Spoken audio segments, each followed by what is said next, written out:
So this is Matt once again. Welcome back to another review, and this is another paid request, this time for Broad Stipe. Thank you so much for that. And for those interested in requesting pretty much any type of videos or anything in between, commentaries, topics, randomness, whatever it may be, feel free to send it either directly to my PayPal or join my Patreon. Both links are down below in the info box.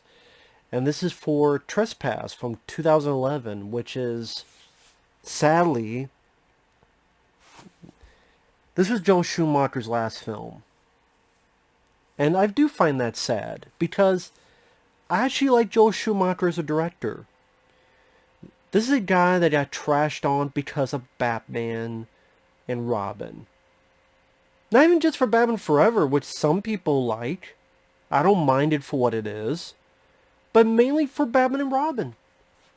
And granted, I think this film, sadly, is the worst film he did, which that happens a lot.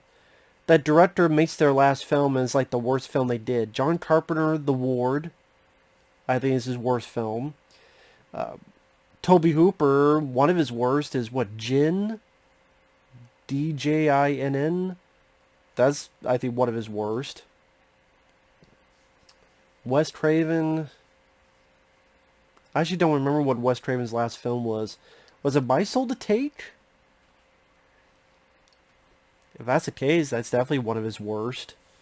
I mean, Joel Schumacher, this is a guy that did 8mm, The Lost Boys, Falling Down, Phone Booth, Flatliners, A Time to Kill. He's a good director. I don't care what anybody says. I still think he's a good director. I liked DC Cab. I think it's a fun comedy with Mr. T and Gary Busey and Adam Baldwin and all these guys in it. DC Cab, I think, is fun. 8mm, wonderful thriller with Nick Cage. One of Nick Cage's more underrated films. Really enjoy 8mm. The Lost Boys, I think one of the best vampire films ever made. Falling Down, a wonderful thriller drama about a guy just losing his shit for one crazy hot day. Sweaty Day, Flatliners, good cast, Kiefer Sutherland, Julia Roberts, Kevin Bacon. No one really talks about the original Flatliners, but that's a good movie. A Time to Kill, Matthew McConaughey, Sam Jackson, Sandra Bullock. Tigerland I thought was decent. Phone Booth, I saw Phone Booth in the theater. Wonderful thriller. Tightly paced. I think it's Colin Farrell's best performance. Even if you're not a fan of Colin Farrell, I still think it's worth a look because I think he does a great job in it. And it's sad, originally that was supposed to be Jim Carrey. But either he got cold feet, something else happened. I think Jim Carrey would have knocked it out of the park. He should have done it. I think he regrets it. I bet if you asked him, he would say he regrets it. I do wish Jim Carrey had done the film. But then he did the number 23, which is with Joel Schumacher directing. That wasn't that good. Like, in the top 3 Joel Schumacher films that's the worst is, this is number 1, probably the number 23 in Batman and Robin. But he's done a lot of good work, so I'm tired of this fucking Joel Schumacher's a bad director bullshit. It's like Rennie Harlan. Rennie Harlan's not a bad director. I'm sorry. The guy who gave us Cliffhanger and Demolition Man. Cliffhanger, Die Hard 2, The Adventures of Ford Fairlane, Elm Street 4 The Dream Master, Prison, Deep Blue Sea, Mindhunters. I even like Skip Trace. Sorry, the guy who gave us all those movies, to me, is not a bad director. Same with Joel. I don't think he's a bad director. Batman and Robin sucks. Doesn't mean he's a bad director. Arnold sucked in that movie. Who killed the dinosaur at the Ice Age? I was watching it. Everything about that movie sucked. George Clooney sucked, and he's a good actor, but he sucked in that. Chris O'Donnell sucked. Uma Thurman sucked, and she's been good in films like Kill Bill. Everybody sucked. Arnold sucked. I love him in Predator, The Running Man, Commando. I'm just going, like, the whole fucking movie sucked. The script sucked. Everything sucked. With teeth. This movie also sucks. It sucks even worse. Does at least Batman and Robin, you can watch visual... There's some nice production design. There's some nice visual palettes you could watch. And maybe if you... There's also a couple good songs. R. Kelly may be a piece of shit, but Gotham City is a good song. Gotham City, city of justice, city of joy, city of peace for every one of us. We all need it, can't live without it. Sorry. This has nothing good going for it. Even Batman Robin, again, production, design, some of the sets, the way they look, how elegant and garish some of the soundtrack. But this, Nicolas Cage, this is when it started out with his, I gotta get every role I can because I'm bankrupt, I'm broke as fuck. Where can I get the money? At least nowadays, he'll make an interesting idea of a movie. Mandy, I enjoy. Willy's Wonderland, I enjoy. This new one coming out with him playing himself. And he's hired to go to someone's party.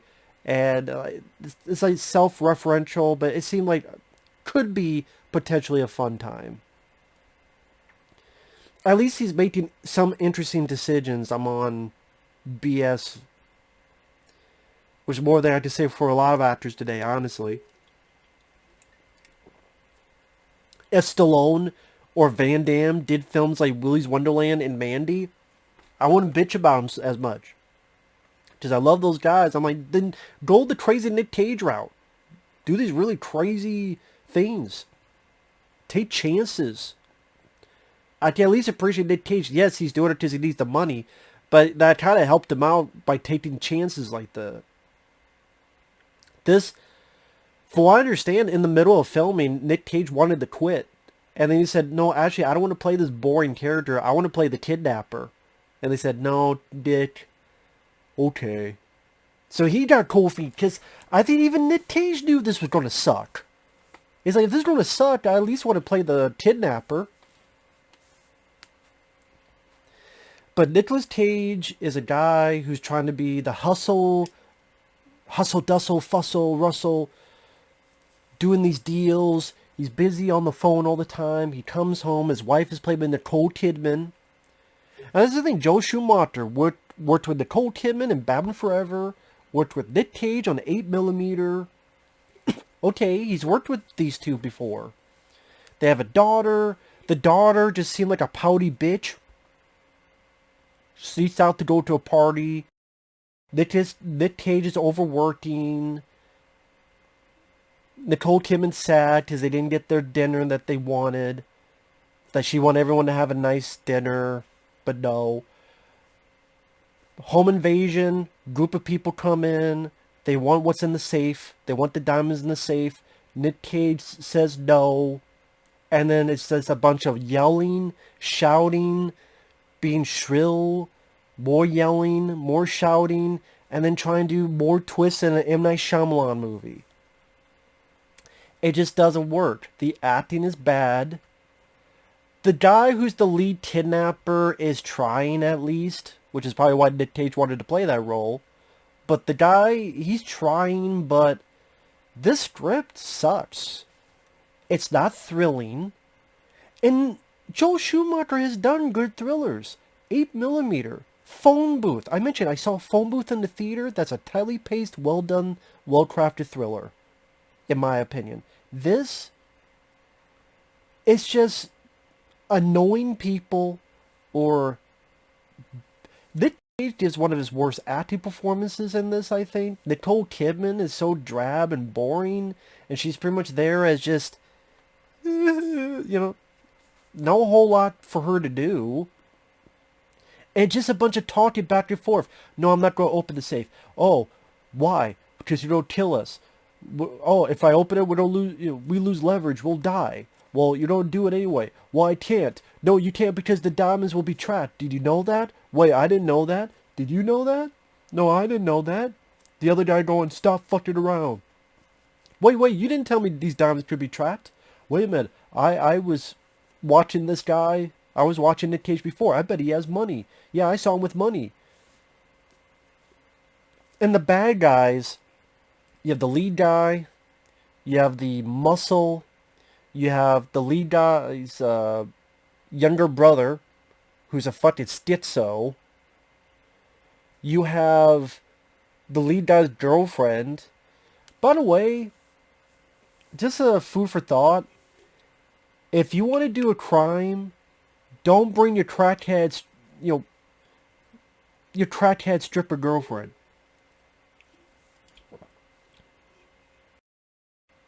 I agree with one review that said that.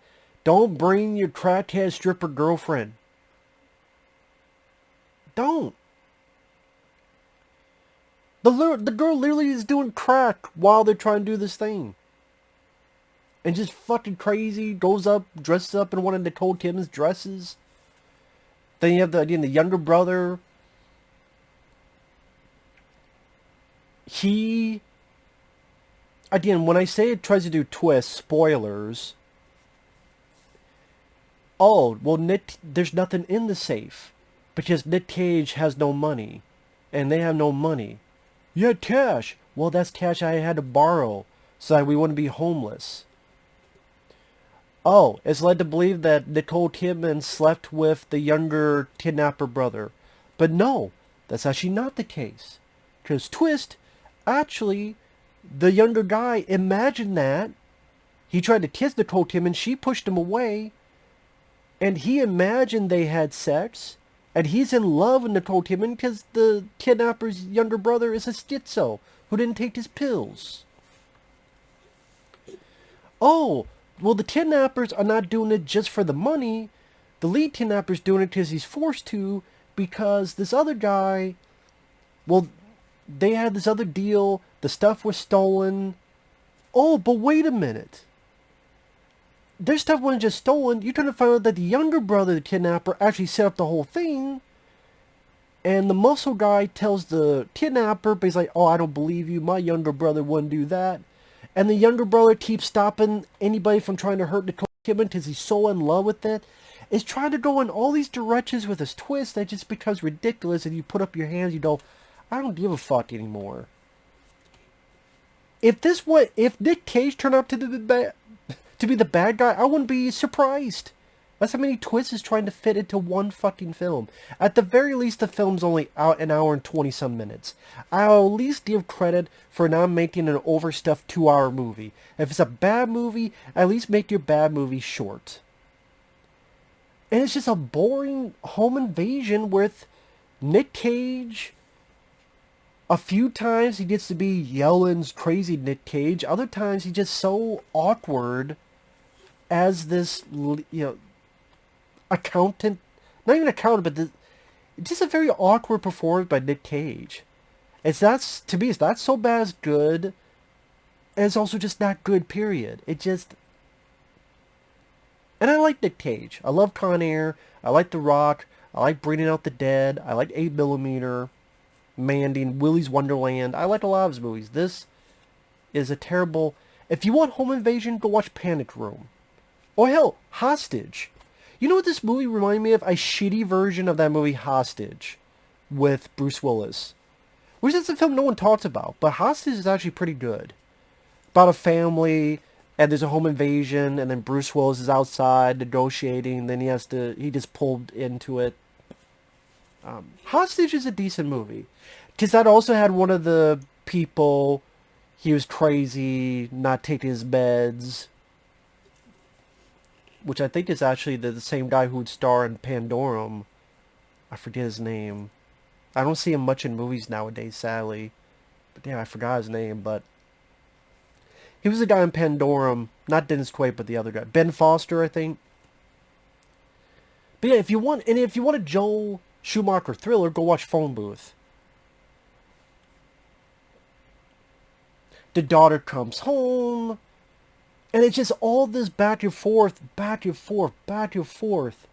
The baddie, the kidnappers anytime would have just shot Nicole Kidman in the leg, or in the arm, or shoot Nick Cage in the leg, or in the arm, and this would have been done in 10 minutes.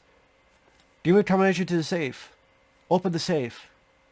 Okay, I'm going to ask you 3 times. I'm going to shoot you in the leg. Okay. Don't go for the other leg? Okay. You know what? Okay, that's not working. I'm gonna cut her ear off. Younger brother, no, you can't do that. Hey, muscle man, what I'm paying you for? Keep him back. I'm gonna cut her ear off. You ever seen Reservoir Dogs? You ever seen Hard Target? You ever seen Hard Target? Don't use a... I'm gonna cut me a steak. I'm gonna cut me some tartar, you know. Don't cut me, cut me, bitch, cut me. I'm gonna cut a steak. It's just all this bitching, back and forth, going around in a circle. And everybody's just acting so hysterical. The good guys, the bad guys.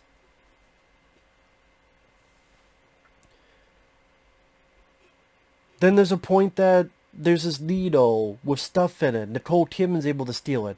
Has the kidnapper. Tells the daughter to run. Then she tries to run. Then Nick Cage tries to beat someone up, but then he gets knocked down. And then the girl gets captured. Then they finally shoot Nick in the leg. And then that's where you get, all these little twists. Oh, no, that actually broke. Oh, well, you didn't actually sleep with Nicole Kidman. You imagined it. Oh, the reason the kidnapper's doing this, at one point he said, oh, it's because my mom needs a new kidney. Then he's like, oh, no, I lied about it. It's just like, it's like they knew the story was boring, and they thought if you put all these twists, it would make it less boring. No, it just makes you go, I don't care. I'm just waiting for the next twist. Again, if at the end it told me that Nick Cage thought of this and was the mastermind and he was playing along, I would not have been surprised. And Joel Schumacher's direction in this, it's not palatable like it is in his previous films. At times it looks, I don't want to say it looks cheap, but there's a reason why when this film came out, it came out and almost soon after it went streaming. That seems typical nowadays, but back in 2011, that was not typical. It went in the theaters and then boom, it went, like, you could see it in other ways. And not bootleg style, like other style. And even the company that releases gave up on it in like a day or two.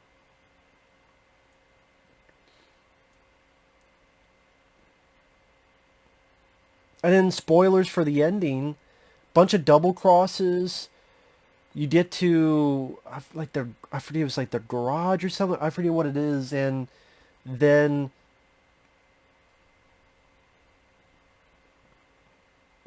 the kidnapper's ready to shoot them, but then the younger brother shoots his brother, the lead kidnapper, and kills him. Then says, come on, Nicole Kidman, we could be together. And Nick Cage has started a fire. And he's like, okay, if we're going to die together. And then Nick Cage shoots that guy in the neck. And then just Nick Cage just gives a bad acting performance. Like, he's trying to be very nice, like shrivel in his voice, and he's trying to have this accent. I don't know what accent he's going for. Like, he's trying to have this like light voice, and I don't know what he was trying for. Nicole Kidman, I think she did this because she was still pissed she didn't get Panic Room. Because she was hired for Panic Room. And I think she got pregnant. Or something. I'm trying to remember. Or I might think of a different actress. If I could be wrong, but I swear she was the one that was going to be in Panic Room. But either she got hurt or she got pregnant.